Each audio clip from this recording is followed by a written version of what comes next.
तो ये है हमारी योजना। राजसूया यज्ञ की सफलता के लिए इसी भांति चारों दिशाओं में खांडवप्रस्थ की पताका फहरानी होगी।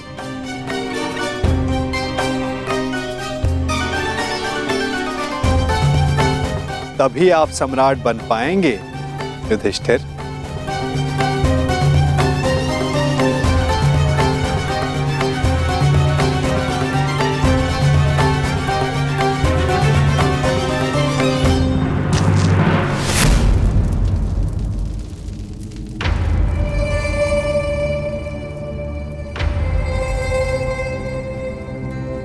बस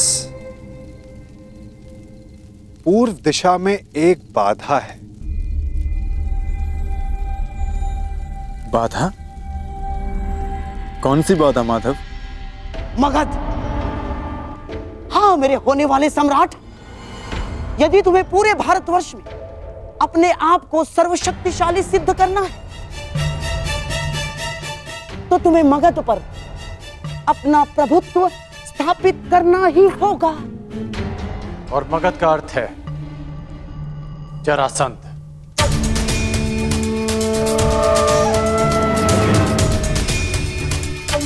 ठीक कहा आपने अंगराज। मगध का अर्थ है जरासंध, आपका भूतपूर्व मित्र और वर्तमान शत्रु। हाँ, और आपको कदाचित ज्ञात नहीं होगा, उसने आर्यव्रत के 100 राजाओं को बंदी बना लिया है और अब वो उनकी बलि की तैयारी में है। 100 राजाओं की बलि? हाँ, 100 राजाओं की बलि। क्योंकि प्रभुत्व स्थापित करने का सबसे बड़ा अस्त्र है भय, और उसी भय का लाभ उठाते हुए जरासंध अपने आप को सर्वशक्तिशाली सिद्ध करना चाहता है। और इसीलिए हमारा सबसे पहला लक्ष्य होगा जरासंध पर विजय। परंतु हाँ, प्रश्न यह भी उठता है कि कौन महायोद्धा जरासंध को दुर्योधन के पक्ष में लाने में सक्षम है। दुर्योधन हर संभव प्रयास करेगा कि जरासंध उसके पक्ष में आ सके, और यह निश्चित है कि जरासंध किसी भी परिस्थिति में तुम्हारा समर्थन नहीं करेगा युधिष्ठिर। तो अब केवल एक मार्ग शेष है, जरासंध का अंत।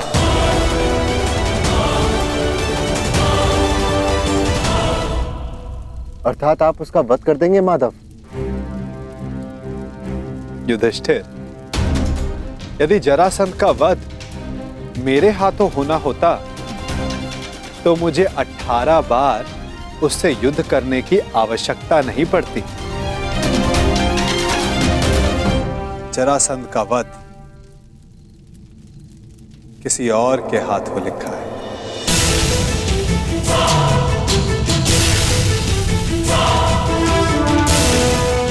भ्राता भीम, क्या आप इस बाधा को समाप्त कर सकते हैं?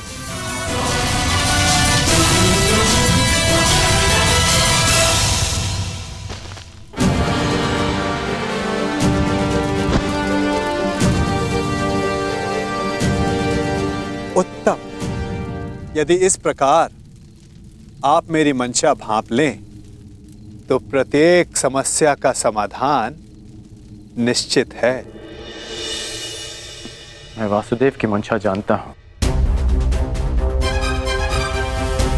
वो किसी भी प्रकार जरासंध पर पांडवों की विजय प्राप्त करने का प्रयास करेंगे, परंतु तुम चिंता मत करना मित्र।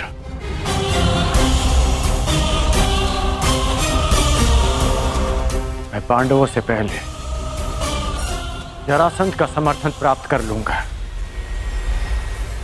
और इस भांति आर्यवत के 100 राजा भी तुम्हारे पक्ष में आ जाएंगे।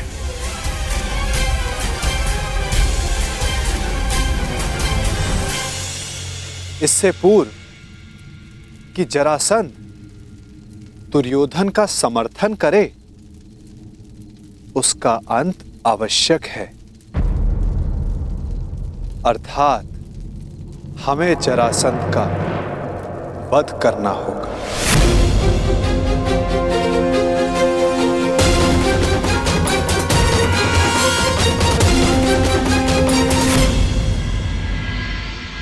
महाराज जरासंध की, महाराज जरासंध की, महाराज जरासंध की, महाराज जरासंध की, महाराज जरासंध की, महाराज जरासंध की।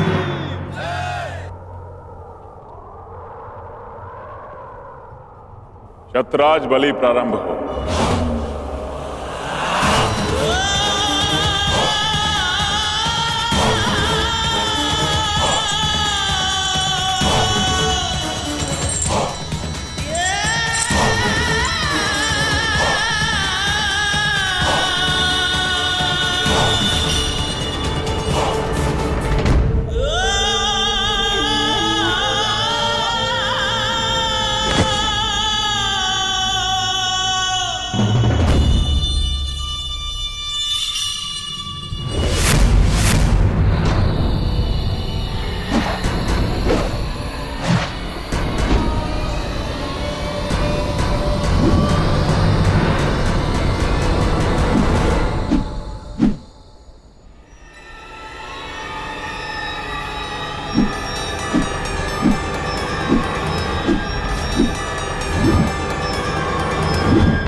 एक राजा को दूसरे राजा के साथ वो व्यवहार नहीं करना चाहिए जो वो स्वयं के लिए नहीं चाहता। मुझे जब भी तुम्हारी सहायता की आवश्यकता पड़ी, तुम एक बार मेरी सहायता करने अवश्य आओ।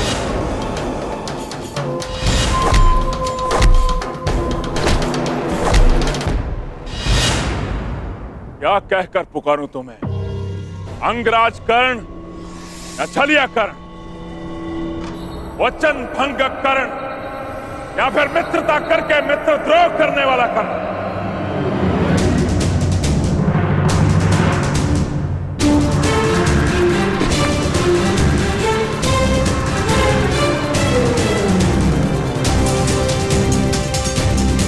न्याय का योद्धा परशुराम शिष्य राधे कर्ण पुकार सकते हो, जिसे यह बलि रोकनी पड़ी क्योंकि यह आवश्यक था।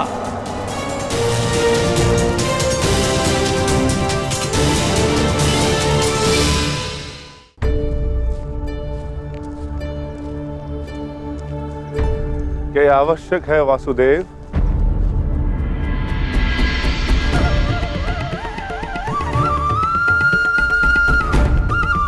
हाँ, हम वहां जरासंध के अंत के लिए जा रहे हैं। अपनी सुरक्षा के लिए वेश बदल कर जाना, क्या यह कायरता नहीं? नहीं भीम, हमने ये वेश उन सैनिकों के प्राणों की रक्षा के लिए धारण किया है जो हमें पहचान कर हम पर आक्रमण करेंगे और अकारण ही बाहुबली भीम के हाथों मारे जाएंगे।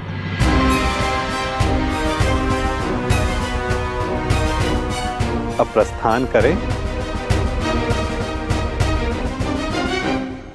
मुझे अभी भी प्रतीत होता है कि जो हम करने जा रहे हैं वो योद्धाओं की मर्यादा नहीं।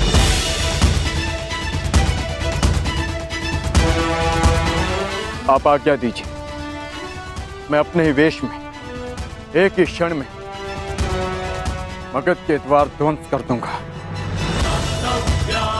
और जरासंध को भी धराशायी कर दूंगा।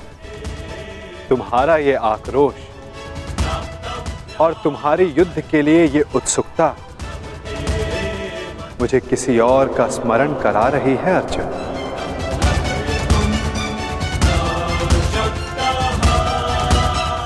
किसका माधव? है एक तुम जैसा, परंतु तुमसे पूर्णता भिन्न। जीवन के कर्म में भी और कर्म के परिणाम में भी।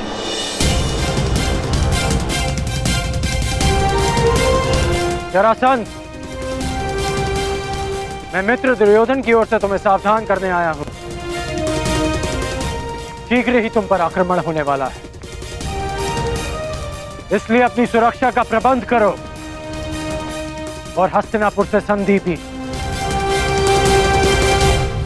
और इस मित्रता का मोल क्या होगा?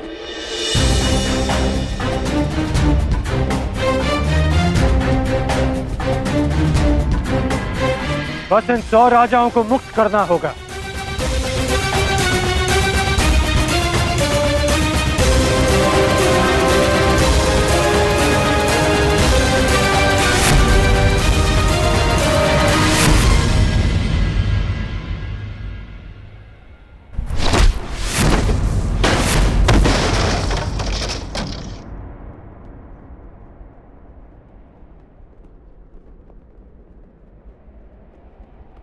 जरासंध तुम जैसे छल करने वालों से संधि नहीं करता,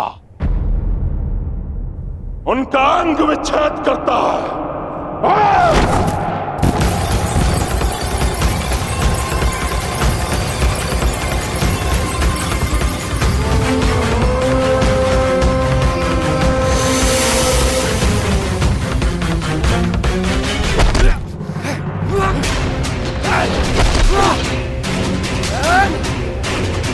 मेरी बात मानो, इन राजाओं को मुक्त कर दो जरासंध। और राजा की नहीं, एक तो एक राजाओं की बलि चढ़ेगी करण।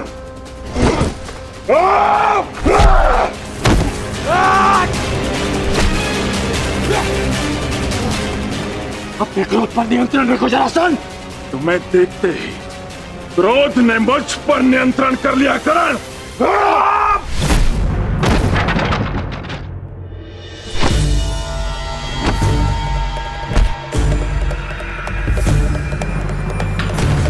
रुक जाओ जरासंध, मैं तुम्हें सावधान कर रहा हूं। रुक तो तुम गए थे करण, सहायता तो तुम मेरी करने आए थे, किंतु हाथ मिला बैठे उस छलिया कृष्ण से।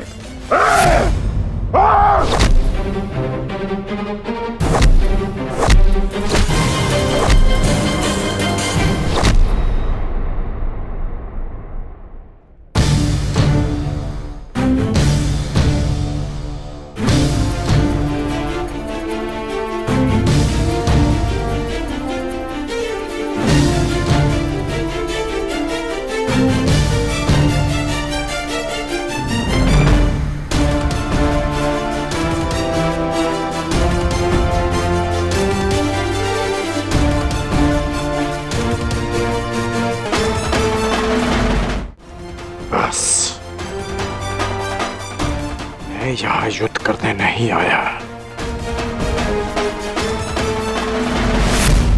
यदि युद्ध करने आया होता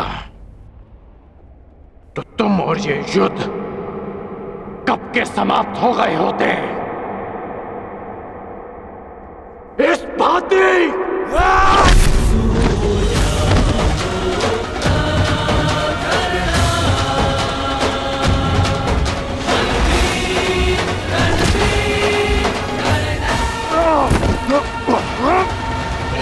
मैंने ना वचन भंग किया और ना छल किया।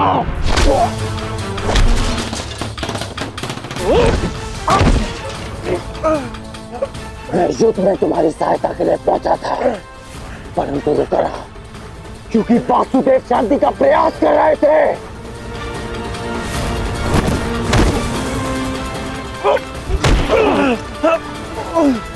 तुमने एक निर्दोष की हत्या की, इसलिए मैंने युद्ध में सम्मिलित न होने का निर्णय लिया। मैंने मित्रता भंग नहीं की।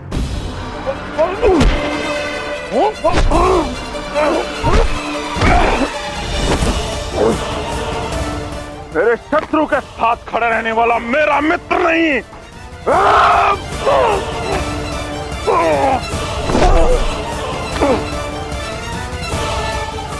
तो तुम अपनी ही भाषा में सुनो। यदि शत्रु का शत्रु मित्र होता है तो हस्तिनापुर से संधि करो और इन राजाओं को मुक्त करो।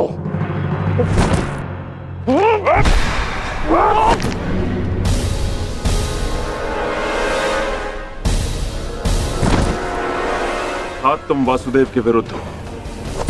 नहीं, मैं वासुदेव के विरुद्ध नहीं, परंतु अपने मित्र दुर्योधन के साथ हूं, जो वासुदेव के विरुद्ध हैं। अब मेरी बात ध्यान से सुनो। तुम पे शीघ्र ही आक्रमण होने वाला है, इसलिए हस्तिनापुर से संधि करके दुर्योधन से मित्रता स्वीकार करो। कृष्ण का विरोध करने वाले के लिए 100 राजा क्या, मैं सहस्त्र राजाओं को छोड़ सकता हूं। मुझे तुम्हारी संधि स्वीकार है। अब ये सभी राजा मुक्त हैं।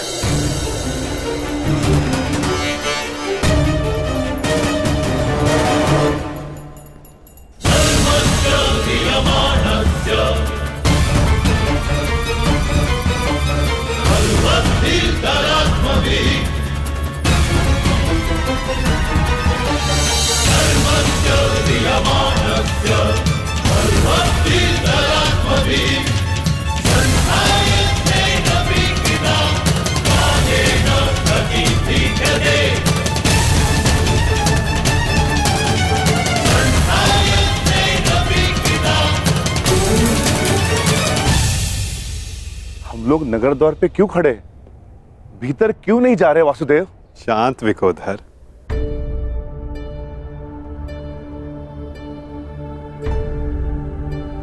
अंदर जाने से पूर्व तनिक मगध नरेश के लिए कुछ भेंट तो ले ले।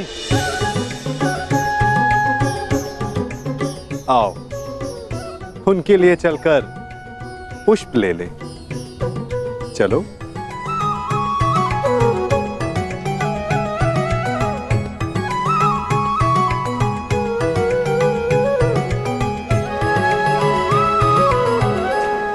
आप सब अपने राज्य जाने के लिए मुक्त हैं।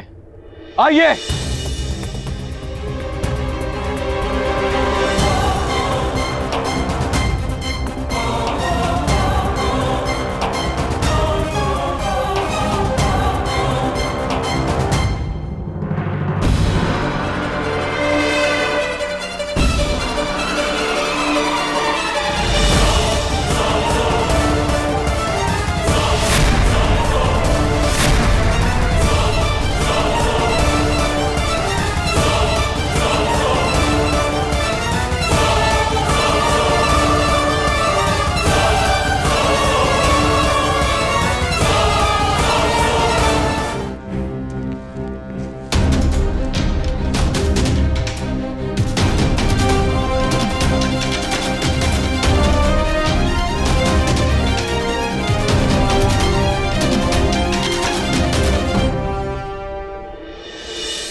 तुम्हें वासुदेव कृष्ण ने भेजा है ना?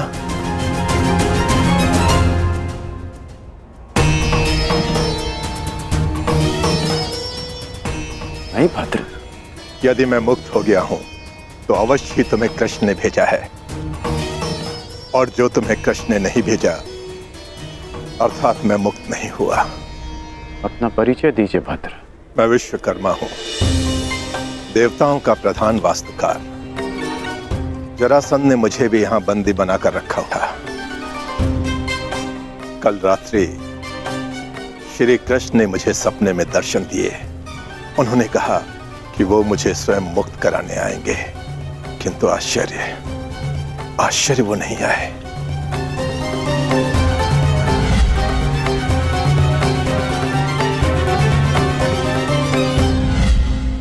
वो आ चुके हैं।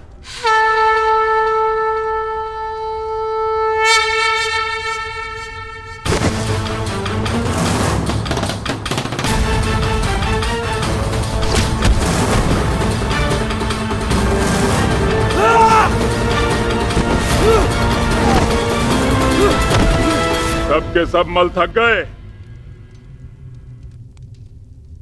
यहां कोई भी नहीं जो जरासंध से मल युद्ध कर सके।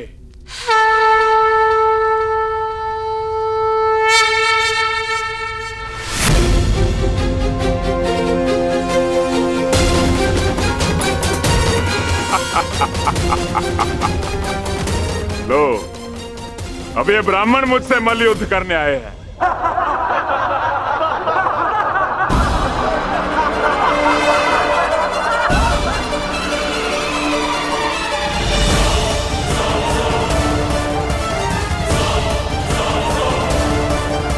हम तो पूजा स्थल के लिए निकले थे मगध नरेश, परंतु भूलवश हम यहाँ आ गए। अच्छा हुआ भूलवश इस घेरे में नहीं चले आए, अन्यथा मुझसे मल्ल युद्ध करना होता। अब अपनी भूल सुधारो और यहां से चले जाओ। यह स्थल केवल और केवल योद्धाओं के लिए, निर्बल ब्राह्मणों के लिए नहीं। जी राजन, जैसी आपकी इच्छा।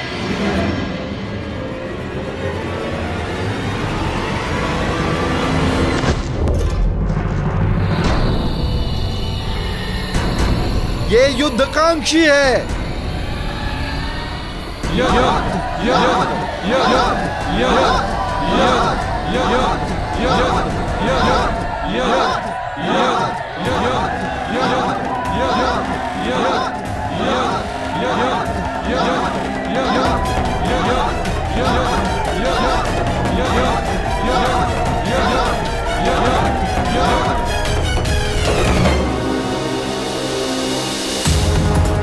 लगता है आपने सुना नहीं ब्राह्मण देव।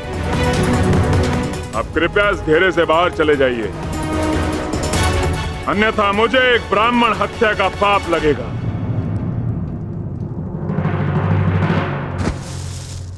कुछ क्षण पहले आपने सभी को चुनौती दी थी मगध नरेश, तो समझो वो चुनौती मैंने स्वीकार कर ली।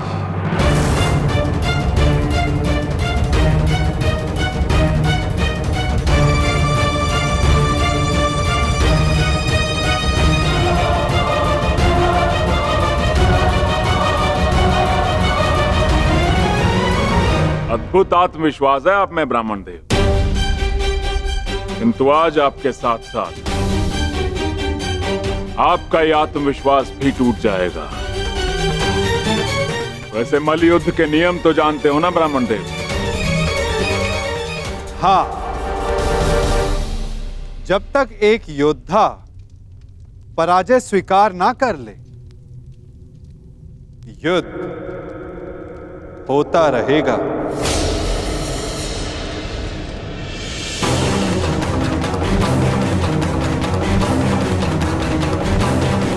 स्वीकार है मगध नरेश? स्वीकार है।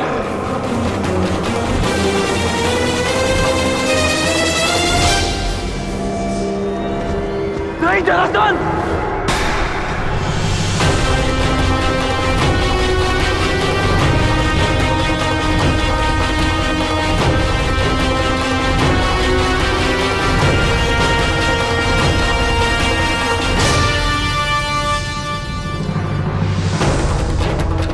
ये चुनौती स्वीकार मत करना।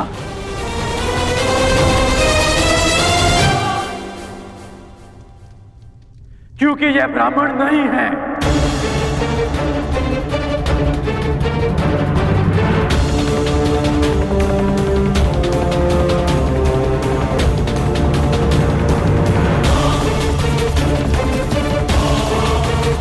तो फिर कौन है ये? एक योद्धा को युद्ध से पूर्व अपने प्रतिद्वंदी का सत्य परिचय मिले, यही युद्ध नियम है। जिसने तुम्हें चुनौती दी वो वृकोदर भीम है।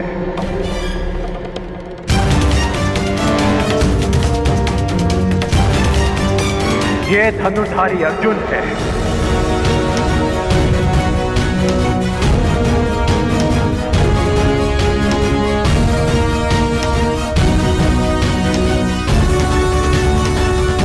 और भीम के पीछे जो खड़े हैं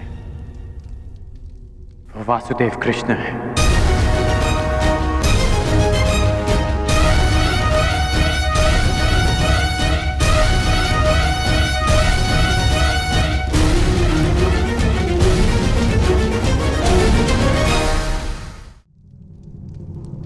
अब सत्य जानने के पश्चात तुम ये चुनौती अस्वीकार कर सकते हो। सत्य कहा अंगराज ने मगध नरेश। अब निर्णय आपका है। परिचय जानकर यदि भयभीत हो तो भीम द्वारा दी गई चुनौती अस्वीकार कर सकते हो।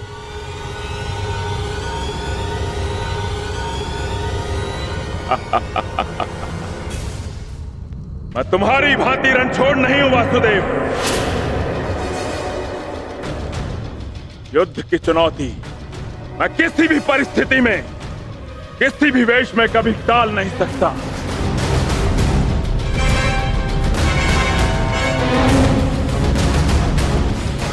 मैं इस चुनौती का अंत करूंगा और सबसे पहले मैं इस वृकोदर का उदर फाड़ूंगा और उसके पश्चात मैं तुम्हारा नाश करूंगा वासुदेव।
क्या यह युद्ध समाप्त होगा?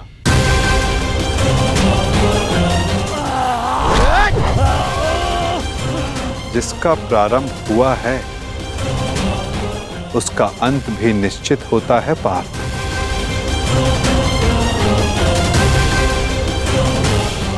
तुम्हारी प्रतीक्षा शीघ्र पूर्ण होगी।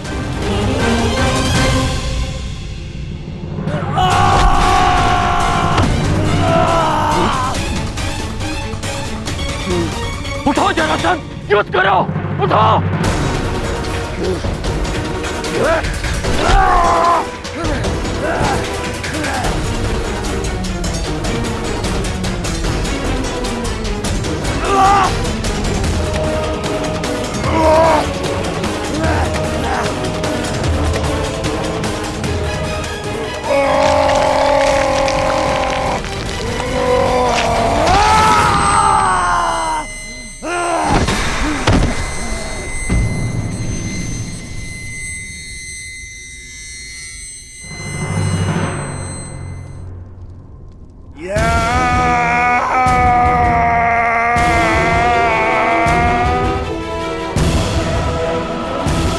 जरासंध का अंत हुआ।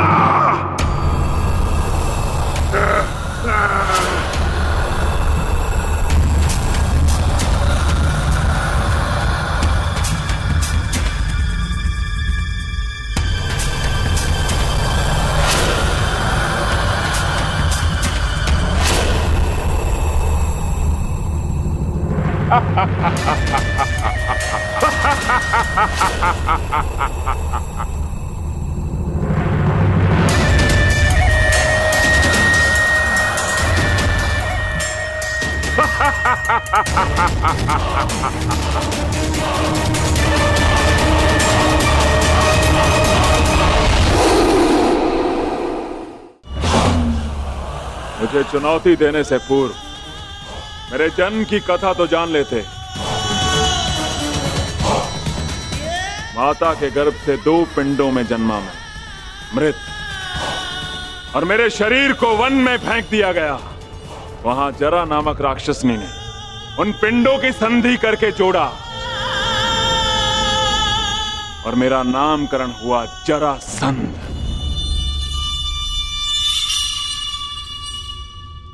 ये संधि नहीं टूट सकती भीम।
ये अन्याय है, ये छल है।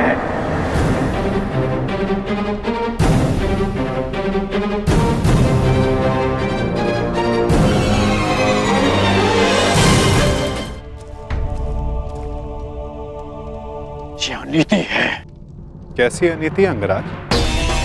मल्ल युद्ध जरासंध ने स्वीकारा और नियम यही था कि युद्ध दोनों में से एक योद्धा की पराजय स्वीकारने तक या मृत्यु तक होता रहेगा। जरासंध ने पराजय स्वीकारी नहीं, अंततः उसे मृत्यु प्राप्त हुई कर्ण। अकारण किसी का वध करना, क्या ये अनीति नहीं? जरासंध ने भीम को क्या हानि पहुंचाई थी? तो उस सर्प ने तुम्हें क्या हानि पहुंचाई थी कर्ण, जिसका तुमने वध कर दिया था? मैंने उस सर्प का वध किया क्योंकि वो मेरे निरपराध सारथी को डसने वाला था। यदि वो सर्प दंड का भागी था तो जरासंध भी दंड का भागी था कर्ण, जिसने 100 राजाओं की बलि चढ़ानी चाहिए। परंतु मैंने उन 100 राजाओं को मुक्त किया, फिर उसका वध क्यों किया? तुमने जरासंध से संधि की, 100 राजाओं को मुक्त भी करवाया कर, परंतु ये संसार क्या जरासंध के आतंक से मुक्त था? नहीं कर। तुम किसी की प्रवृत्ति नहीं बदल सकते मित्र, और जरासंध की प्रवृत्ति थी आतंक फैलाना, इसीलिए उसका विनाश आवश्यक था। मैं अपने ज्येष्ठ भ्राता महाराज युधिष्ठिर की ओर से यह घोषणा करता हूं कि आज आप जरासंध के आतंक से सदा सदा के लिए मुक्त हुए। महाराज युधिष्ठिर की जय, वासुदेव कृष्ण की जय, महाराज युधिष्ठिर की जय, वासुदेव कृष्ण की जय। हम सब आपके आभारी हैं महावीर अर्जुन। हम सब अपने आप को महाराज युधिष्ठिर के अधीन स्वीकार करते हैं। जो अधीन हो वो दास होता है, और हमें दास नहीं, आपकी मित्रता चाहिए। महाराज युधिष्ठिर की जय, महाराज युधिष्ठिर की जय। इन लोगों ने अपना चयन कर लिया है अंगराज, और मुझे उस पल की प्रतीक्षा है जब तुम उचित चयन करोगे कर्ण।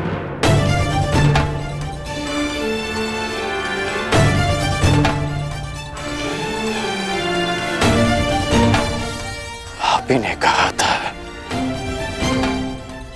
कि जीवन में कुछ उचित अनुचित नहीं होता।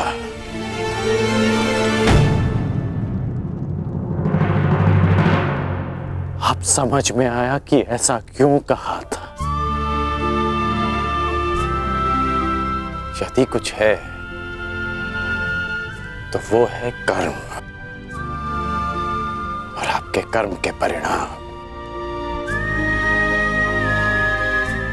और मेरे कर्म मेरी दृष्टिकोण में उचित हैं, और आपके कर्म आपकी दृष्टिकोण में। अद्भुत। तुम मुझे कभी चकित करने में असफल नहीं होते मित्र। प्रत्येक बार तुमसे मिलकर तुम्हारे लिए मेरा सम्मान और अधिक बढ़ जाता है। वासुदेव, मैं आपको सावधान करता हूं कि जिनकी सहायता और उत्थान के लिए आप ये प्रयास कर रहे हैं, कि जिनके पक्ष में आप मुझे ले जाना चाहते हैं, एक दिन वही आपका सम्मान भंग करेंगे, आपको लज्जित करेंगे।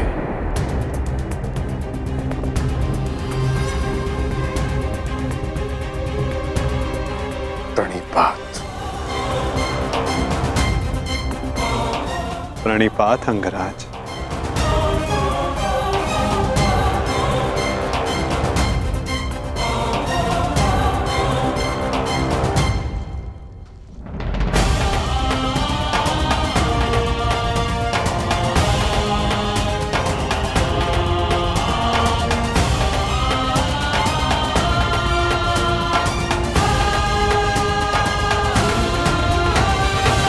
वासुदेव, स्वप्न में आपने मुझसे कहा था कि आप हमें मुक्त कराने आ रहे हैं। वो स्वप्न ही था या सत्य? मनुष्य के स्वप्न ही उसके भविष्य का, उसके अस्तित्व का परिचय होते हैं भद्र विश्वकर्मा। यदि मनुष्य स्वप्न देखेगा नहीं तो उन्हें पूर्ण करने की चेष्टा कैसे करेगा? स्वप्न हमें चेष्टा की प्रेरणा देते हैं। अवश्य आपका स्वप्न एक सत्य था भद्र। जरासंध के अत्याचारों से हमें मुक्त कराकर आपने हमारे प्राणों की रक्षा की है। आपके उपकार को मैं कैसे चुकाऊंगा? एक भूमि को श्राप मुक्त करके।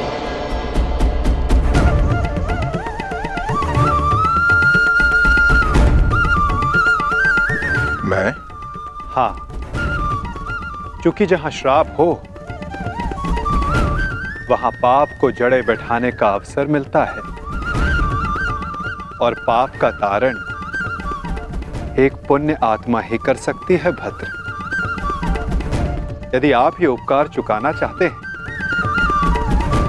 तो आपको युधिष्ठिर के राज खांडवप्रस्थ के श्राप को हरना होगा,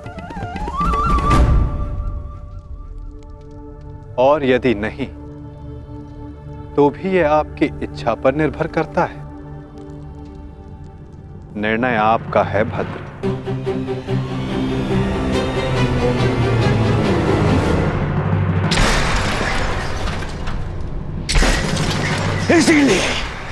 इसीलिए मुझे वो कृष्ण पूरी आंख नहीं सुहाता। हर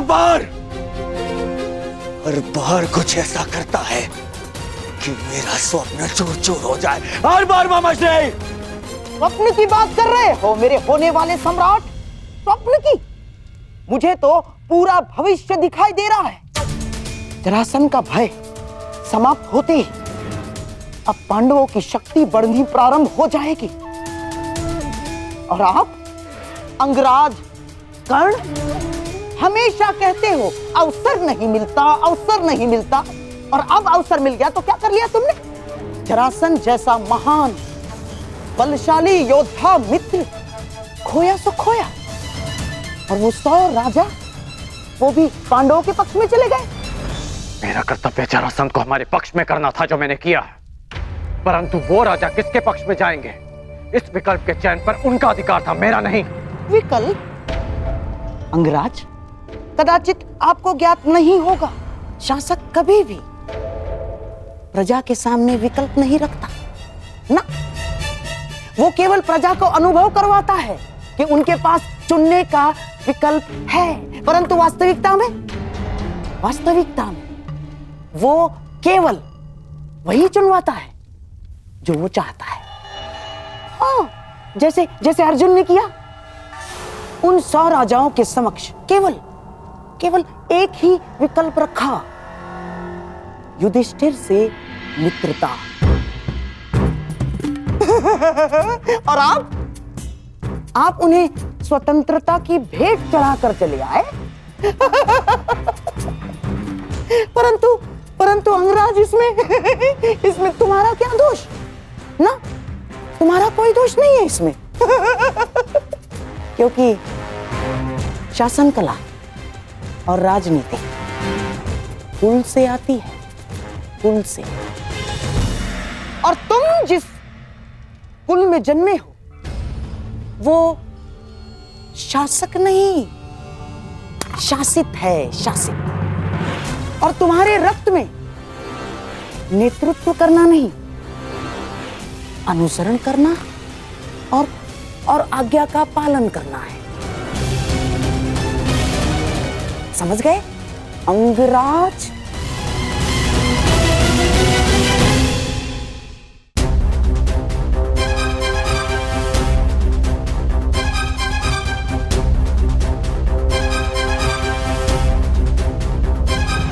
मुझे प्रसन्नता है कि मेरा जन्म उस कुल में हुआ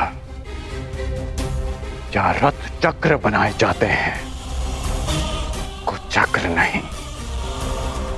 जहां आज्ञा का पालन किया जाता है, षड्यंत्र नहीं। मित्र दुर्योधन ने जो मुझसे कहा, मैंने उसका अनुसरण किया। षड्यंत्र नहीं। बस मामाश्री, वहां वो पांडव अपना बल बढ़ा रहे हैं और आप मेरे मित्र का अपमान कर रहे हैं मामाश्री। धन्य हो मेरे होने वाले सम्राट। यहां तुम्हारा मित्र तुम्हारा भविष्य पांडवों की झोली में डालकर चला आया और तुम मान और अपमान को लेकर बैठ गए। परंतु अब मैं दर्शक बनकर नहीं बैठूंगा ना। अब इस खेल की कमान मैं संभालूंगा। उस वासुदेव कृष्ण के इस छल का उत्तर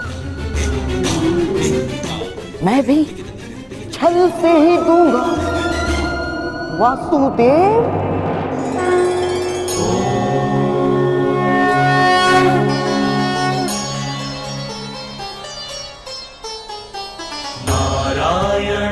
नमस्कृत्य नरं चैव नरोत्तमं देवीं सरस्वतीं व्यासं ततो जयमुदीरये।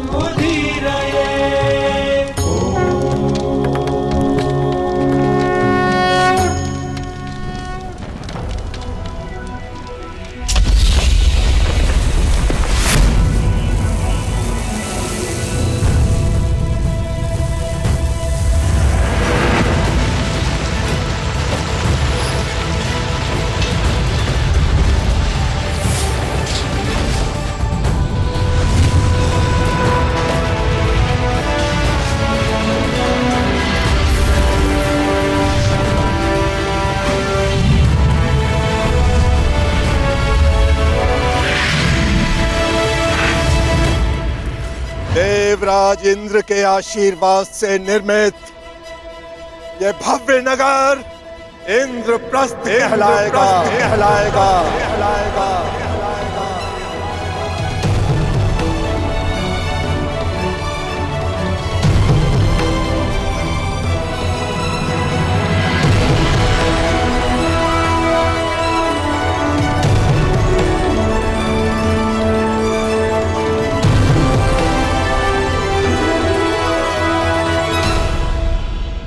मैं ये इंद्रप्रस्थ धर्मराज युधिष्ठिर को भेंट करता हूं। मैं आपका आभारी हूं भद्र विश्वकर्मा। मैंने तो केवल अपने मुक्त होने का ऋण चुकाया है। धन्यवाद के पात्र तो वासुदेव कृष्ण है। मेरा आभार स्वीकार कीजिए वासुदेव। मैं युधिष्ठिर से धन्यवाद नहीं स्वीकार करूंगा।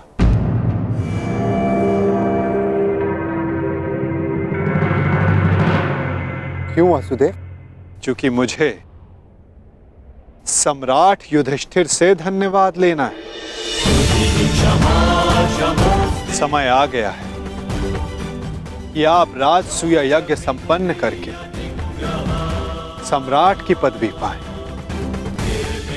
धर्मराज, यज्ञ का संकल्प लो। आर्यव्रत के समस्त राजाओं को निमंत्रण दो। मैं चाहता हूं कि संपूर्ण आर्यव्रत आपका प्रभुत्व स्वीकार करें।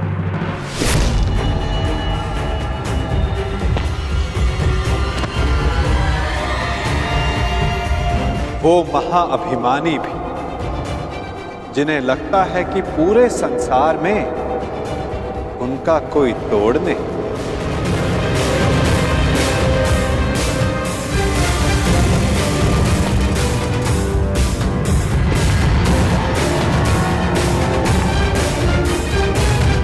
वो जो वरदान के दंभ में सबको श्रापित समझते हैं,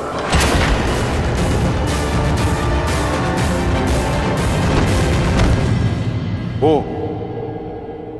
जिनका प्रारब्ध इस राजसूय यज्ञ से जुड़ा है।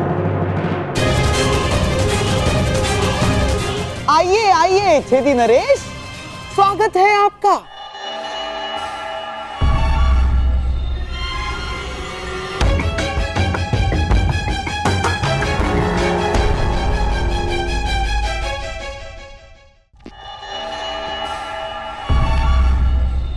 शानदार नरेश, टूटी टांग के लिए चिकित्सक से परामर्श ली या अब भी बतख की तरह खिला के चलते हैं?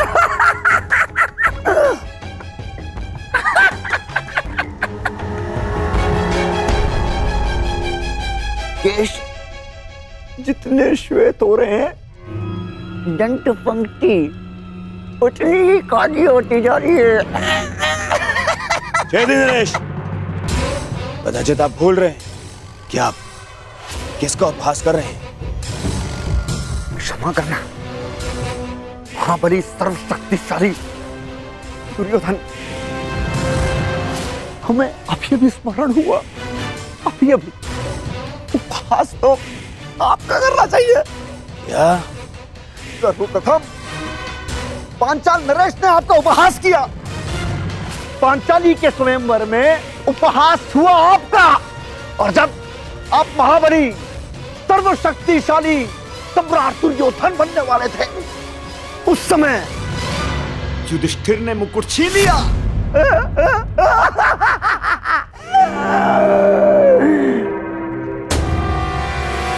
और जब तुम युवराज बने, तब तक युधिष्ठिर राजा बन चुका था। राजा! कहावत याद आई, धोबी का श्वान न घर का न घाट का। बस क्षमा करना, मत करना। मैं मूर्ख हूं, दुष्ट हूं, अस्त्र शक्तिशाली है।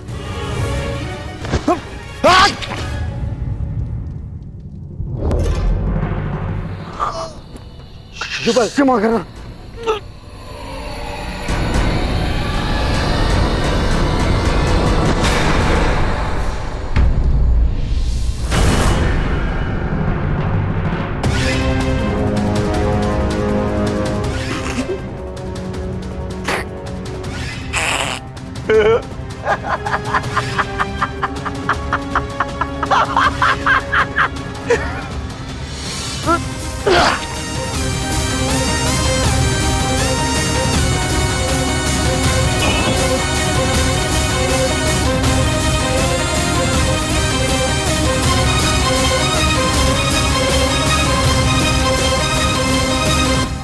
समझ में आया मेरे होने वाले सम्राट? मैंने छेदी नरेश को अकेले में मिलने के लिए क्यों बुलाया? इन्हें वरदान है। वासुदेव कृष्ण के अतिरिक्त इन्हें और कोई नहीं मार सकता। हाँ, और वासुदेव कृष्ण भी इनका वध तभी कर सकते हैं जब ये उनके समक्ष 100 अपराध पूर्ण ना कर लें।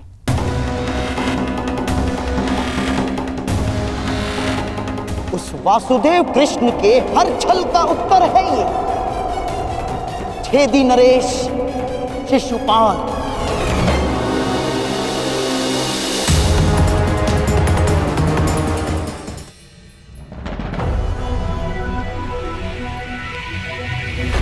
ये माया महल है वासुदेव।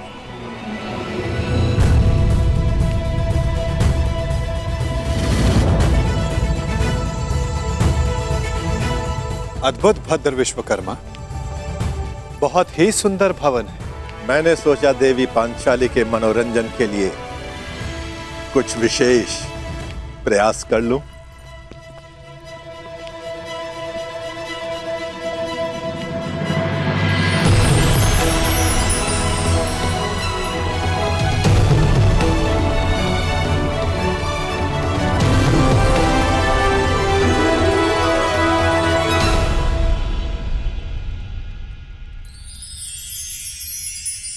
यहां जो जैसा दिखाई दे रहा है वो वैसा कदापि नहीं है।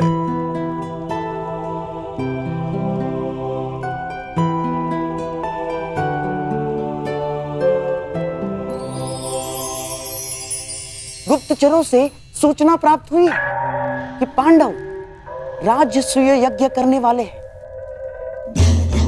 और आप भी वहां जाएंगे। यद्यपि कृष्ण के मित्र मेरे स्वाभाविक शत्रु हैं, हाँ। परंतु पिता के आदेश के कारण जाना होगा। तो कुछ ऐसा कीजिए ना कि आपके स्वाभाविक शत्रुओं का प्रयोजन विफल हो जाए। नीति कहती है कि यज्ञ में निमंत्रित अतिथि का अतिथेय द्वारा अपमान हो जाए तो यज्ञ भंग हो जाता है।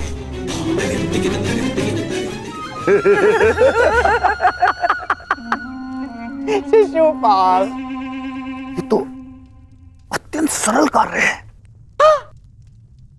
गांधार नरेश, आपने तो वो कार्य बता दिया जिसमें मुझे सर्वाधिक आनंद की अनुभूति होती है। अपमान।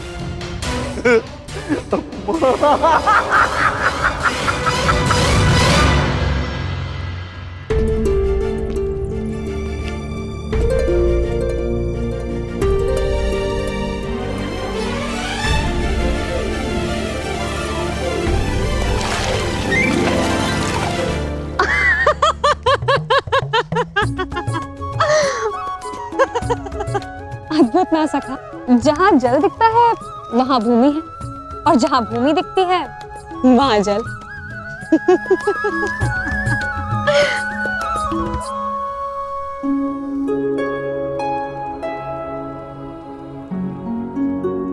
सखा, आप मेरे हाथ पर क्रोधित तो नहीं है ना? सखा हूं, क्रोधित कैसे हो सकता हूं?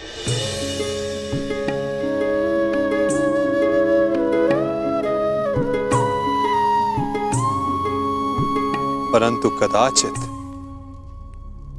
कोई और क्रोधित ना हो जाए।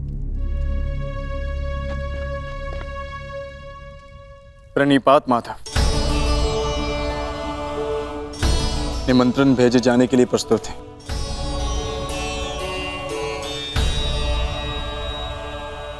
तो पहला निमंत्रण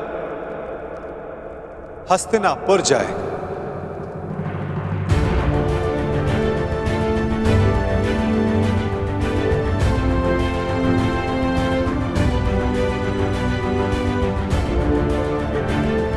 क्या हुआ पार्थ, कुछ व्यथित दिखाई देते हो? हाँ माता, शंका है कि क्या दुर्योधन यहां आना स्वीकार करेगा? उसे तो हमारी उन्नति तनिक भी नहीं सुहाती,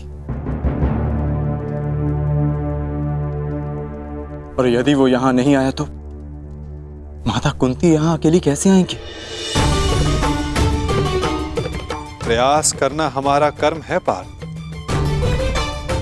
और ये कर्म बिना परिणाम सोचे करना होगा। कदाचित फल हमारे हित में हो। मैं हस्तिनापुर निमंत्रण स्वयं लेकर जाऊंगा, क्योंकि केवल माता कुंती को नहीं तुम्हारे कुछ और संबंधियों को भी यहां लेकर आना है।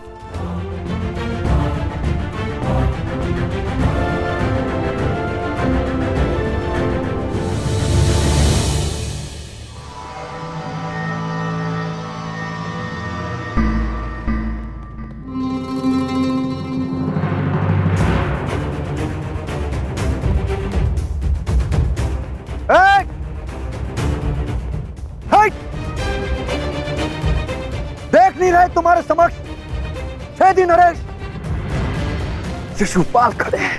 तो छेदी नरेश तुम भी जान लो कि तुम अंगराज कर्ण के सामने खड़े हो। तो तुम हो अंगराज कर्ण।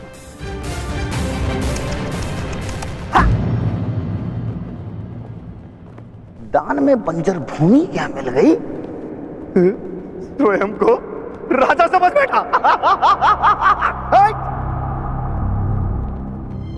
भूल गए कि सूत का काम रथ की बागडोर संभालना है, राज्य की नहीं।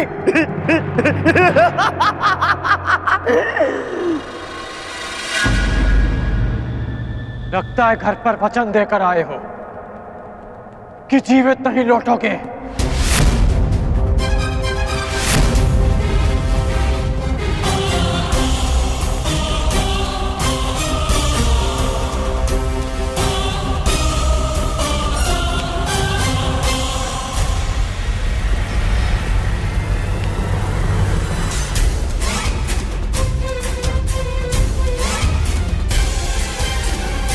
अरे मित्रकर्ण, ये शिशुपाल है, ये मेरे अतिथि हैं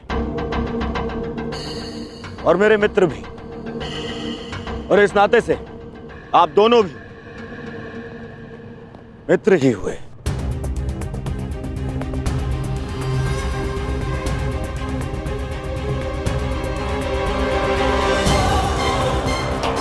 मेरा केवल एक ही मित्र है और वो हो तुम, और तुम्हारे अतिरिक्त किसी को मित्र बनाना होगा तो इस बार चयन में सावधानी बरतूंगा।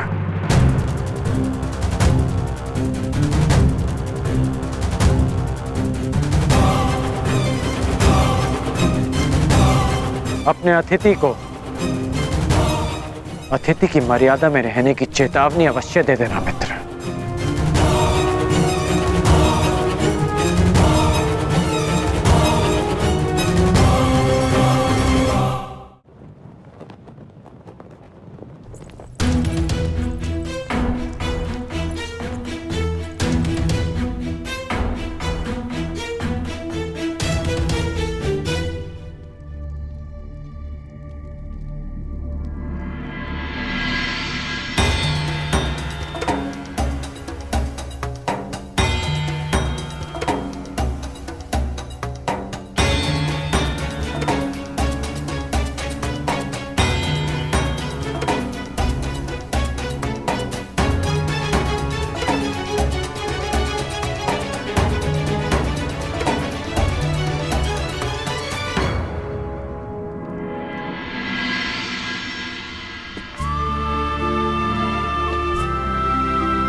आओ अंगराज, तुम्हारी ही प्रतीक्षा थी।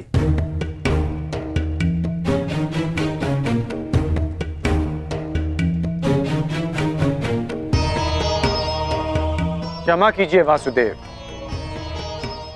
मुझे ज्ञात नहीं था कि आप भी यहाँ हैं।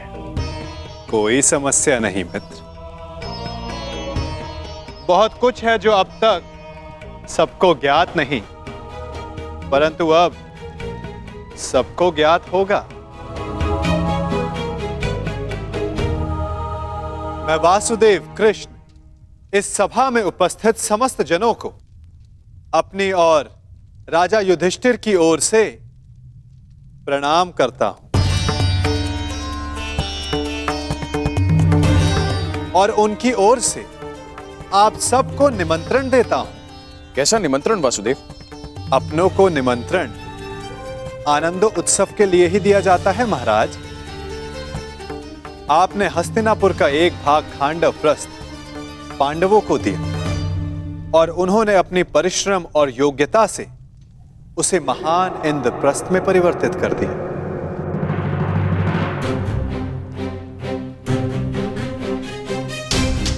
और अब इंद्रप्रस्थ एक प्रसन्न और स्वतंत्र देश है और युधिष्ठिर भी उस पर न्याय और धर्म पूर्वक शासन चला रहे हैं।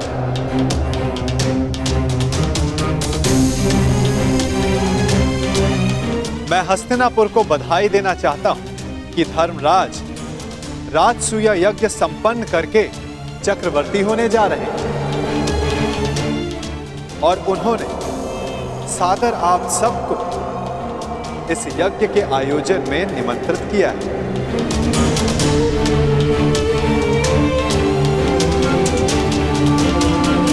आपके प्रति उनके आदर का अनुमान इस बात से लगाया जा सकता है कि उन्होंने किसी दूत के स्थान पर स्वयं मुझसे आग्रह किया कि मैं आप सबको ये निमंत्रण दूं।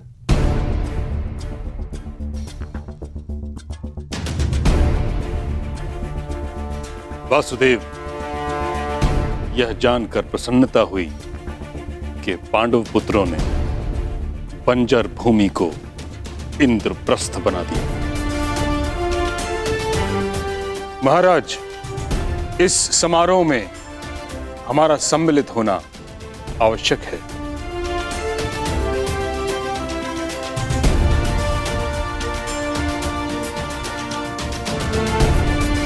कुरुवंश की संतान चक्रवर्ती सम्राट बने, यह हमारे लिए गर्व की बात है।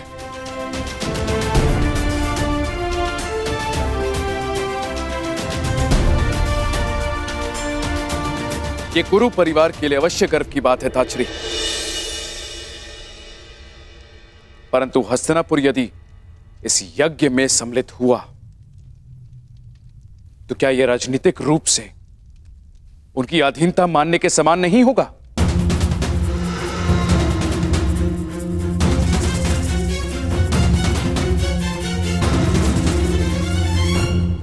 मुझे आश्चर्य है महाराज, आपके मन में यह विचार आया कैसे?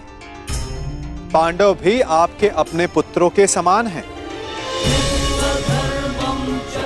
फिर हस्तिनापुर और इंद्रप्रस्थ एक दूसरे से भिन्न कैसे हुए? पांडव सदा आपका परिवार रहेंगे और आप सदा उनके ज्येष्ठ पिताश्री,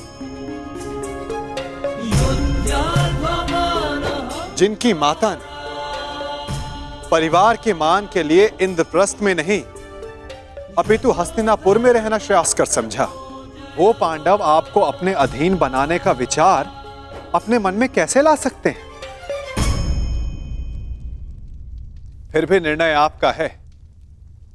आप चाहे तो पांडवों को अपना मानकर उन्हें आशीर्वाद दे सकते हैं,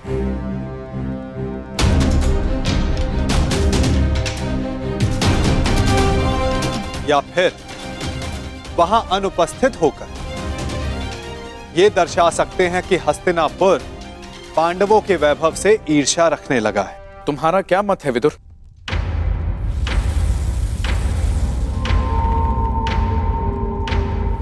मेरा मत है कि यज्ञ में जाना उचित होगा।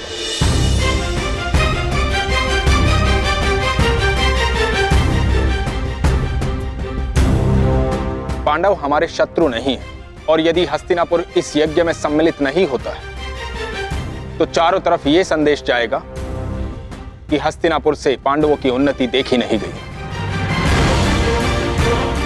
और यदि किसी कारणवश राजा किसी आयोजन में सम्मिलित होना अपने पद की गरिमा के अनुकूल नहीं समझते तो युवराज को भेज सकते हैं।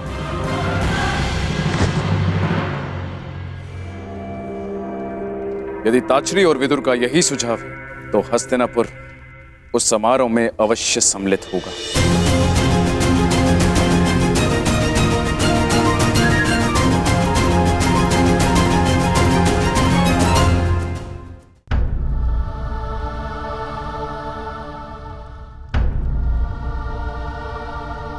क्या हुआ अंगराज? प्रतीत होता है कि आपको इसमें कोई आपत्ति है। निमंत्रण आपके लिए भी है। नहीं वासुदेव, मैं उस यज्ञ में भाग लेना उचित नहीं समझता।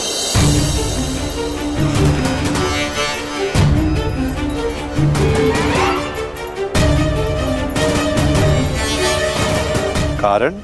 एक नहीं 3 कारण हैं। पहला, मैं युधिष्ठिर को सम्राट पद के योग्य ही नहीं समझता।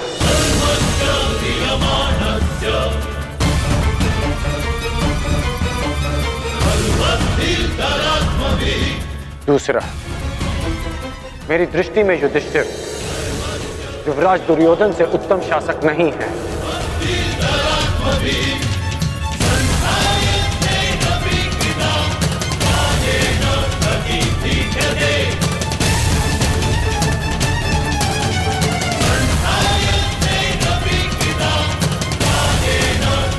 दुर्योधन नियमों में बंधकर प्रजा पर शासन नहीं करते, अपितु प्रजा के लिए नियम बनाते हैं।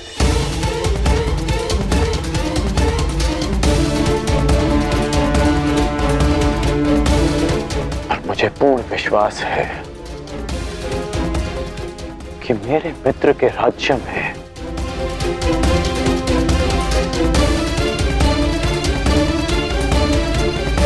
फिर से किसी शोण के मुख में पिघला हुआ स्वर्ण केवल इसलिए नहीं भरा जाएगा कि उसने एक सूत होकर वेद पाठ करने का साहस किया।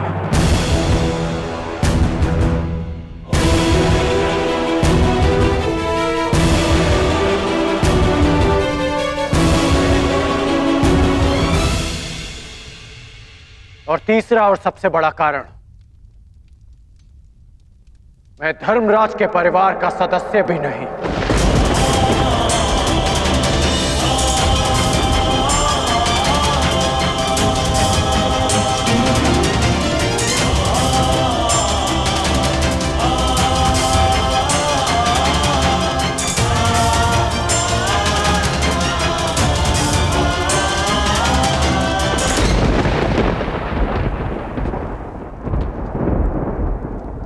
और जिसे मैं सम्राट पद के योग्य नहीं समझता, मैं उसे उस पद की बधाई देने नहीं जा सकता।